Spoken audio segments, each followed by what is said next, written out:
What's going on, y'all? It's your boy, Mr. Taylor, back with another one. Yeah, I just came from night court or whatever a couple hours ago, and it's just funny how these people try to outsmart me or whatever. So I just was telling y'all in a prior video how they always wanna send me to an arbitrator. I haven't been going before a judge with any of my small claims actions, but tonight I went before a judge. But they tried to get me to go to an arbitrator. Well, I started out going before the court attorney. So like I said, like I always tell y'all, the case start out in 101. I get there tonight at 6 o'clock, and the clerk tell me to go to room 308. So I go to room 308. I'm sitting in there, they calling cases. This is a court attorney that's presiding over these cases or whatever. So he finally calls my name, and I'm like, sir, I said, first off, what is your name? Because everybody's going up there talking to him and not even getting his name, and they talking off the record. And I'm like, this is not a proceeding. Nobody knows this. So I go up there and I'm like, how you doing, sir, or whatever. I'm like, with all due respect, what's your name? As a matter of fact, I asked him his name, and I said, with all due respect, I don't speak off the record, and I would like to go before a judge. This is not a proceeding here. I would like to go before a judge. So he said, okay, no problem. He like, just, you could sit in the audience and give me a second, and I'll let you know what room to go to or whatever. So like a minute after that, he was like, you could go to room 307. There's a judge there. So I went there, and the name of the judge I went before was the name of the judge that was there in 307. His name is Mark Kagan. Now, I went before him before. I even filed a complaint against him with the Commission on Judicial Conduct, and they still got me going before him. But it's all good. So, in this case, is against a court clerk, somebody that works in the court building, the same court building that I was scheduled to go to tonight. The same building. She works in there. So she did something in January of this year. She mishandled court documents, which resulted to her going outside the scope. She went outside the scope of her duties. You feel what I'm saying? By mishandling court documents. So what she did was, she took a small claims case and she transferred it to a civil case. Now, I was telling y'all how there's two different parts in civil court when it comes to the lawsuits. You got the small claims actions, and then you got the civil part, where you only dealing with a summons and endorsed complaint. You feel what I'm saying? And that one you have to get somebody to serve for you. But the small claims action, the court do that for you or whatever. So she took a small claims case, because let me back up so y'all can understand. So what happened was, I was in small claims. I was filing for a jury demand, and one of the clerks that don't work there no more, She took my paperwork from small claims, took it upstairs on the 3rd floor, the civil part.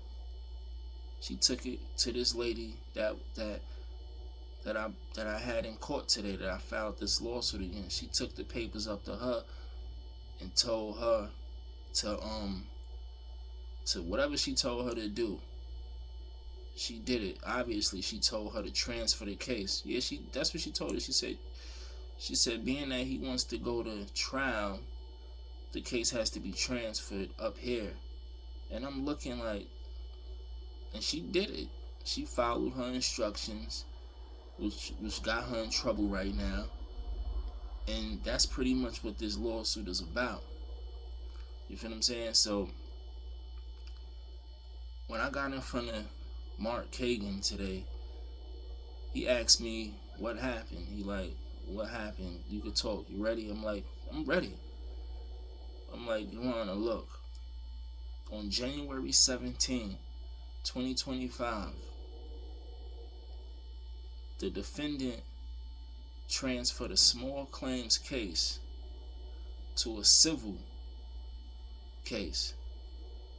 You can't do that. Those are two different parts in the court building. I just want to let y'all know this court building has a housing part too as well. They deal with landlord-tenant, but that's not lawsuit. That's just landlord-tenant. Just to let y'all know, I didn't tell y'all in the prior video, but when it comes to lawsuit, there's only two parts. You got the 1st floor, which is small claims, and you got the 3rd floor, which is dealing with summons and complaint, civil.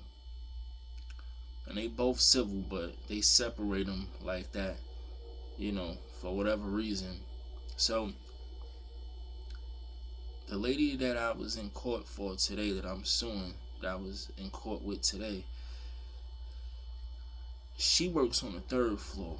She works in civil court, in the civil part. You feel what I'm saying? With a summons and complaint, is that she don't work in small claims. So another clerk from small claims took paperwork upstairs to her and told her to transfer the case up there. These are two different parts. How are you gonna tell this lady to do that? And she did it too, like a fool.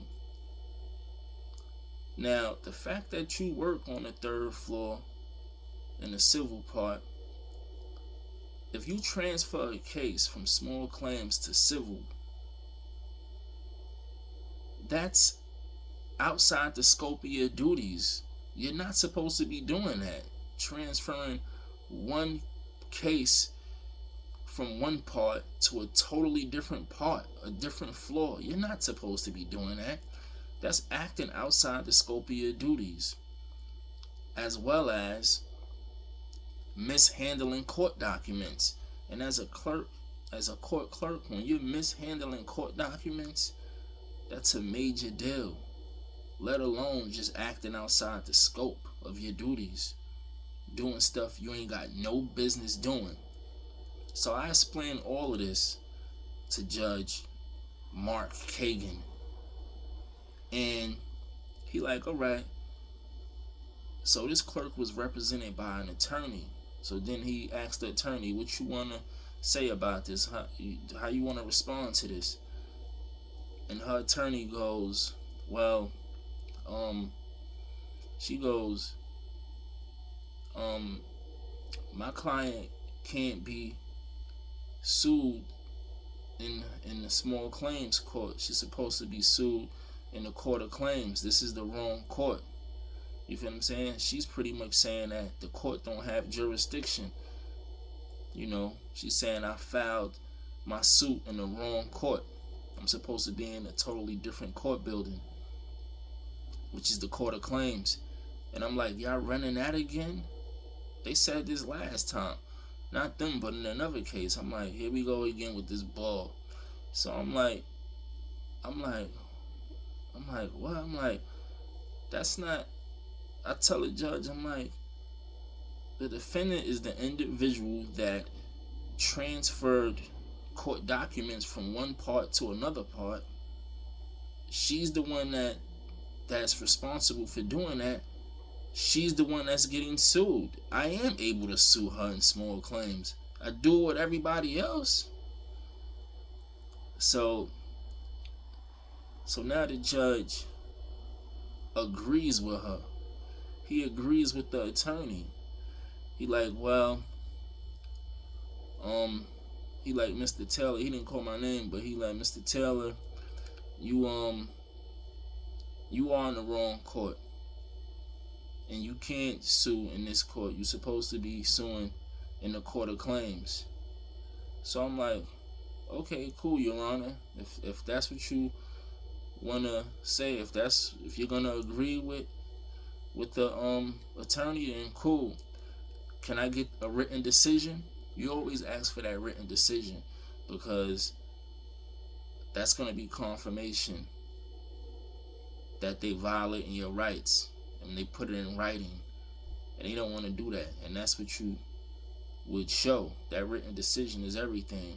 It's one thing to say what a judge did, and then they gotta look into the record and stuff. It's another when it's on paper and writing. It's all the same. I mean, it's all proof though, but they don't be wanting to put that in a written decision. So anyway, he goes, I say, can I get a written decision on that? He goes, well, you would get it in the mail, when I make my decision or whatever. So I'm like, wait, this don't make no sense. You see, I got a lot of common sense when it comes to this. You're not dealing with the average. So I'm like, Your Honor, you're saying, you're agreeing with the attorney that the court don't have jurisdiction, that I'm suing in the wrong court. It's pretty cut and dry, right?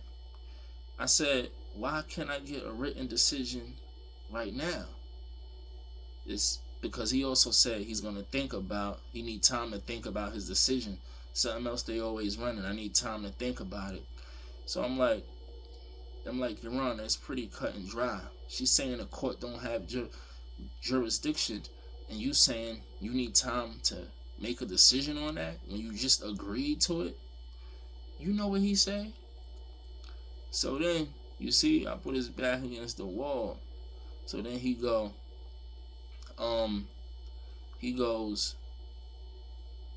yeah, I do need time to think about it because I'm 90% sure, but I'm not 100% sure.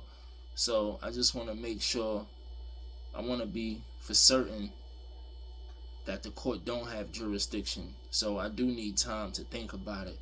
I'm like, huh? Are you serious? You see what I'm saying? Because he tried to get over on me. That's what it was. He goes, yeah. Because why would you need time to think about a jurisdictional defect? The lawyer is stating that the court don't have jurisdiction. You agreed to it. And thought I wasn't going to ask for a written decision. If I would have never said nothing, and the fact that he agreed to it, then he would have just wrote it up and mailed that decision out. But when I said, Your Honor, what is there to think about? You should be able to give a written decision right now. What is there to think about? Why you can't give me a written decision on this matter right now? The argument that she's making is cut and dry, and you just agreed to it. So what do you need time for? Why I can't get the written decision now? He agrees with her, with the attorney, then turn around and say he's not sure. He's not 100% sure. So I'm like, wait, Your Honor, I'm serious. This is exactly what happened. I'm like, wait, Your Honor, I'm confused now. You just said that she was right. Her argument was right. Now you're saying you're not 100% sure. You're 90% sure. These people and these the same people that's causing all these problems in this world. They always try to talk to you. They really be talking to people like they slow or something. Do I look like I'm stupid or something? You agree with her and then turn around and say, I'm not 100% sure, but I'm 90% sure. That right there, that's a red flag right there. But in addition to that, you a judge. You just shot yourself in the foot, but you a judge. Even if you didn't say anything about 90%, 100%, even if you didn't say that and shoot yourself in the foot, you a judge. You supposed to know about jurisdictional defects, especially when it comes to lawsuits. You work in civil court. You deal with lawsuits all day. You know if a person could be sued in this court. You know if they not supposed to be sued in this court and it's supposed to be in another court. You're supposed to know that. So you see, they talk to you like you're stupid. And I just put his back against the wall. So he was like, "Yeah, I just want to check and see if I'm 100% right. I'm pretty sure I'm 90% sure that you can't sue in this court and you're supposed to be in a court of claims, but I just want to be 100% sure, so I'm gonna take my time making my decision." And I'm like, wow. I'm like, this is crazy. So that's pretty much what happened today. And she's completely in the wrong. I had my evidence. I showed them the paperwork and all of that, where she transferred a small claims case to a civil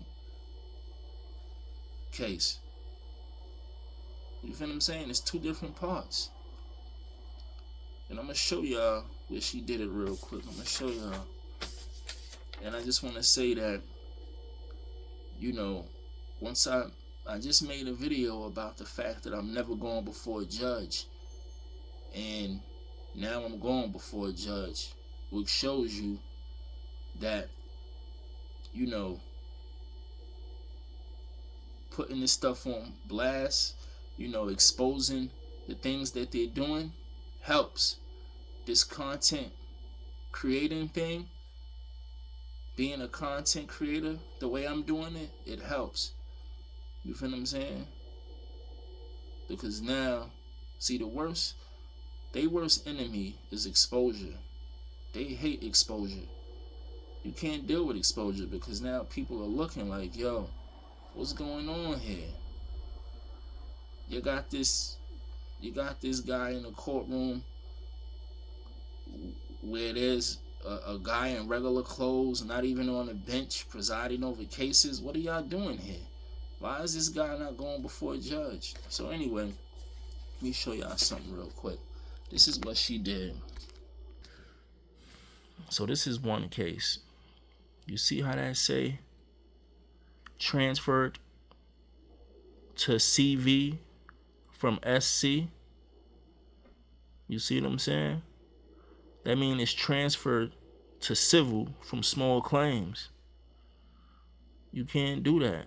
And then it says transfer from small claims. That's with one case.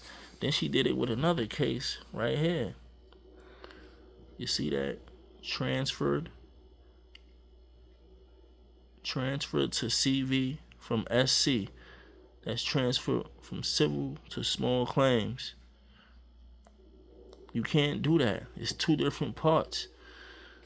So I already showed y'all how the pink slips look in small claims. You feel what I'm saying? I showed y'all that. Now this is how the forms look when you in civil court. This is civil court. It's a summons with endorsed complaint. Summons with endorsed complaint. To file one of these costs $45. To file a small claims, it costs $25. I showed y'all the slip already, but this is not it. But I showed y'all how the pink slip look. But yeah, but this is an example, because I was asking for a jury trial. This is an example of it's a small claims case. That's why I say SC there. But it looks totally different from this.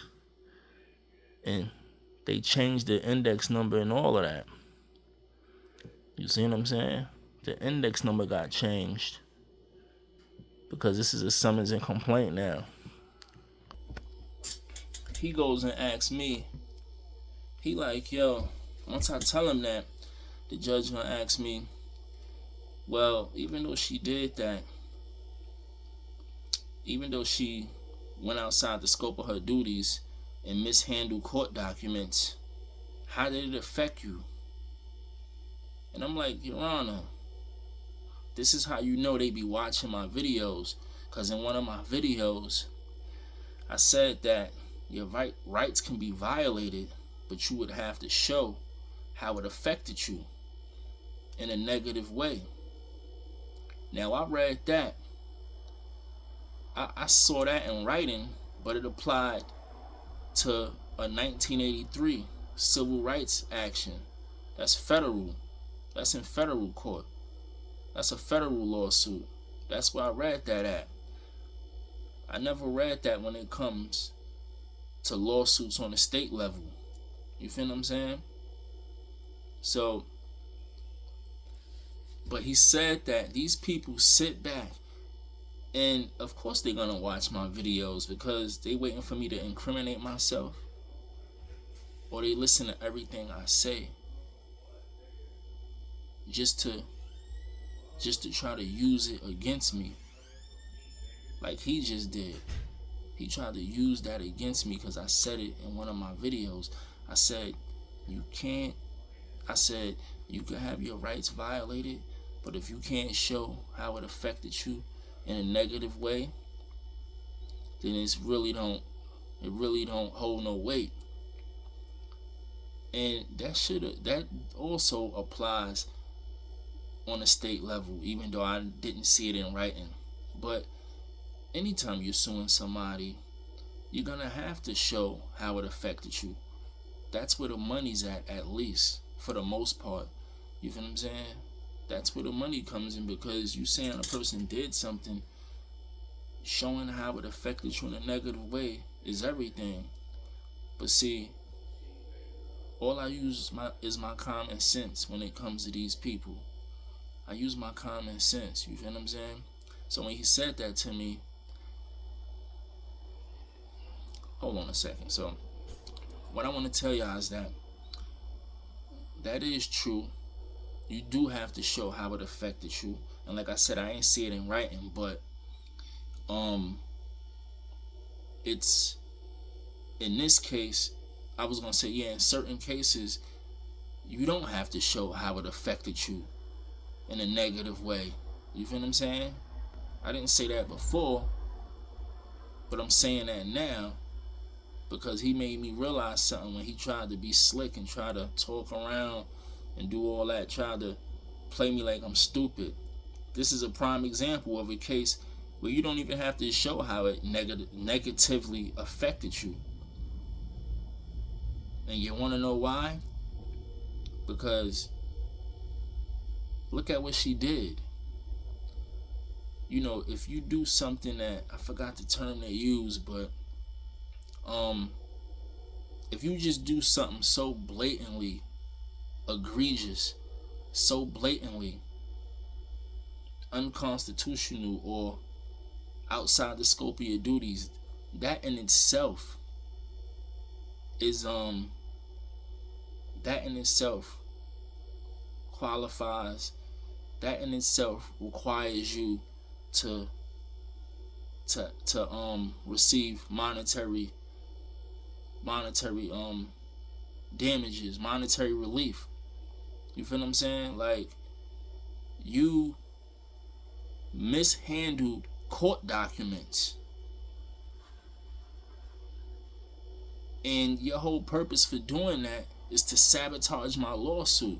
You mishandled court documents, and in the process of you mishandling court documents, you went outside the scope of your duties. You did something you didn't have no business doing. So you think you could just run through the court and do whatever? You could run on the first floor. That's not what she did, but you could just, just do what you want, how you want in this court building, and sabotaging people lawsuits or attempting You don't even have to sabotage my lawsuit, because when she did that, right, and she gave me the summons and complaint paper I showed you, because it was, like I said, it was small claims. It was the pink slip. She switched it into the summons and complaint, endorsed complaint paper, and she said, now you have to serve the defendant. You see what I'm saying? When he was already served, small claims served him for me. They served the defendant for me. She transferred the case and then told me, you're going to have to serve the defendant again with this summons and endorsed complaint. You see that? Now, I didn't serve nobody because I wasn't that stupid to follow those instructions. You feel what I'm saying? Now, if I would have did it, then that would have messed up my lawsuit. You feel what I'm saying? Because she's mixing up cases now. She's mixing up parts and all of that. But I didn't even do it. So it stayed in small claims. You understand what I'm saying? So I was telling him that's what he was trying to get at, the judge. He's like, well, how did it affect you? Not only did he see my video, but he know that I didn't follow her instructions. He know that as well. So now he trying to pretty much say nothing happened. So, but wait a minute.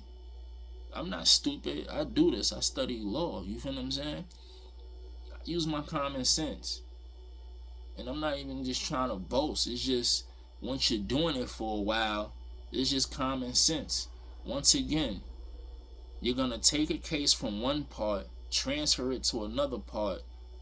That's like a police officer arresting somebody outside of his jurisdiction. You feel what I'm saying?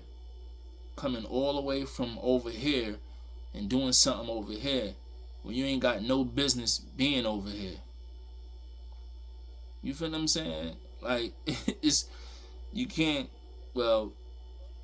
arrest would be more severe, but I'm just saying, I don't have to show how it affected me, because it didn't affect me. I didn't let it affect me. But the fact that she's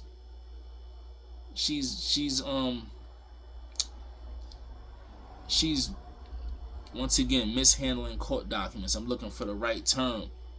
Oh, bad faith. There you go. The fact that she's acting in bad faith, you feel what I'm saying? You see, it don't have to affect me when you're acting in bad faith.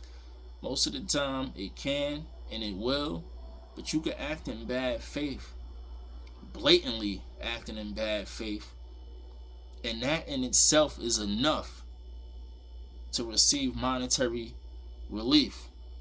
That in itself, you feel what I'm saying? And I know better. The average person ain't gonna know that. That don't be into them books and stuff. That in itself is enough. So, yeah, man. He gonna say, how did it affect you? And I'm like, Your Honor, please. Like, please, man. So he like, yeah, I'm gonna need a couple of days to make my decision, or I'm gonna need some time to make my decision. But the case is done here. Like, you feel me? And yeah, he trying to also talk about this jury trial thing. He keeps saying that there's no jury trial in small claims cases. I just wanted to put that out there, put y'all on to something, because they almost had me with this. There's no jury trial in small claims cases. Yes, it is. It's a jury trial in all cases. It's your constitutional right. You feel what I'm saying? Because that was they tried to use that to try to swindle me, and they tried to speak on that today. Oh yeah, so that's what he was saying when he was like the defendant was saying that the reason why all this happened, she was like, the reason why I transferred a case from small claims to civil is because the clerk from small claims told me to, because he was trying he was trying to have a jury trial on this case. He filed a jury demand so the case can go before a jury.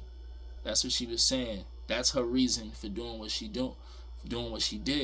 So then the judge was like, well, that's when the judge spoke on that part. He was talking about a jury trial and all of that. And I'm like, that's why I need time to think about my decision, because one part is about you filing a lawsuit in the wrong court building, and then the other part is dealing with you having a right, or you being able to go to bring this case before a jury. And I'm like, and he trying to confuse me here, and I'm like, Your Honor, I'm like, if there's a jurisdictional issue, you see, he tried to use that why he need time to think, because it's two different issues here. I'm like, hold on, Your Honor. If there's a jurisdictional issue, if the court don't have jurisdiction because the lawsuit was filed in the wrong court building and it's supposed to be in another building, the court of claims, then everything else is irrelevant. If there's a jurisdictional issue, then everything else is irrelevant. So there's no need for us to even be talking about the fact that I wanted this case to go before a jury. That's irrelevant. I'm telling him that. And he looking at me like, he wasn't even looking at me away, but I know he was like, damn, this dude is on point. Yeah. The defendant is arguing that there's a jurisdictional issue. So why are you bringing up the jury trial thing?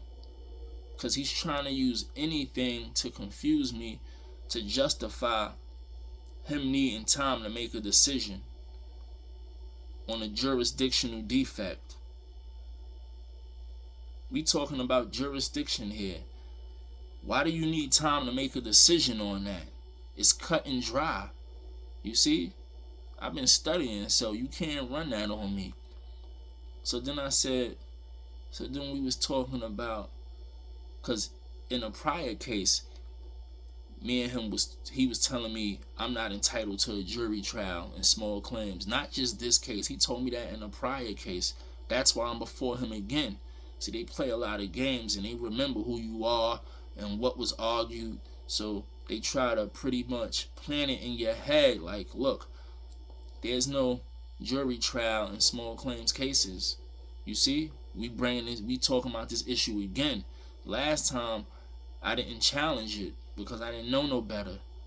And then I read up on it, and I already knew that I have a constitutional right to a jury trial.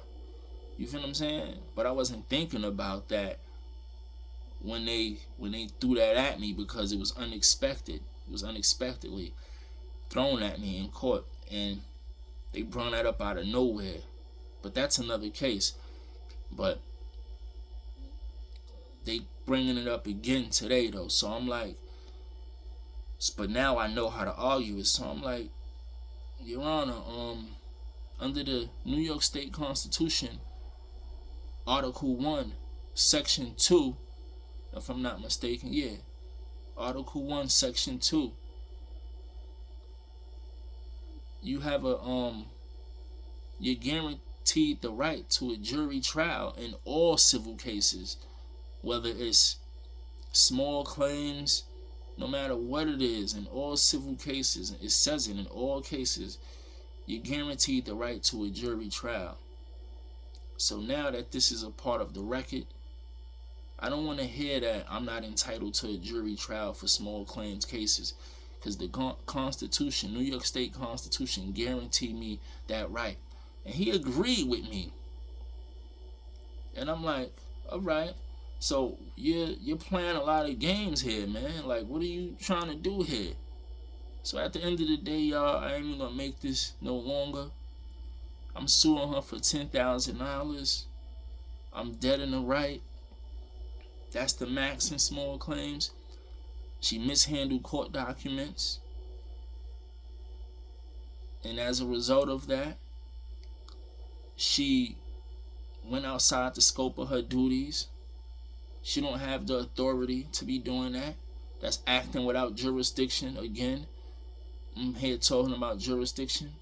When you're doing stuff like that, that's the thing. I don't even have to show how it affected me, because you're doing something you ain't got no business doing. You see? Now I ain't got to show how it affected me in a negative way. But that's always going to get you more money. It's common sense, whether it's federal or state. You feel what I'm saying? That's going to get you the money if you can show how that shit stressed you out, or, you know, whatever it caused. You understand what I'm saying? But she attempted to sabotage my lawsuit by transferring my case from one part to her part and telling me to serve the defendant after they was already served. You telling me to serve them with a summons and complaint now. The summons and complaint costs $45 to file. Like I told y'all, the small claims cost $20 to file. So it's two different parts of the court building. So you switch my shit to a summons and complaint without even letting me pay the $45. You ain't tell me I didn't have to pay anything. You just switched it now without me paying. You switched the index number and all of that. And then you told me to serve them when they was already served. Wow, that is, you see what I'm saying? That's like doing what you want to do. You acting like you above the law. See, when you're acting without jurisdiction, that's all I gotta show. You ain't even got to explain no more. If it was damages, I mean, if it affected me in a negative way, that's even worse. But yeah, he thought I was stupid talking about how did it affect you. Once you acting outside the scope of your duties, it's over. Case closed. Give me my 10 bands. So now I'm waiting for his decision. A decision that he could have made in the courtroom. That's because he know that I can sue. I can sue this clerk in this court. That's why. That's why he didn't give a decision today. It's cut and dry. It's a jurisdictional issue that she's arguing. You know the court has jurisdiction. You're gonna try to swindle me and say you need time. Later, y'all, man. I'm out, man. The clerk that did this, her name, of course, is gonna be the title of this video or whatever. It's gonna be Taylor versus her. So y'all gonna know who she is. And I haven't seen her since, though. Since I filed this suit against her, I seen her like a little bit, then she disappeared. But yeah, I'ma holler at y'all, man. I see y'all in the next video. Peace.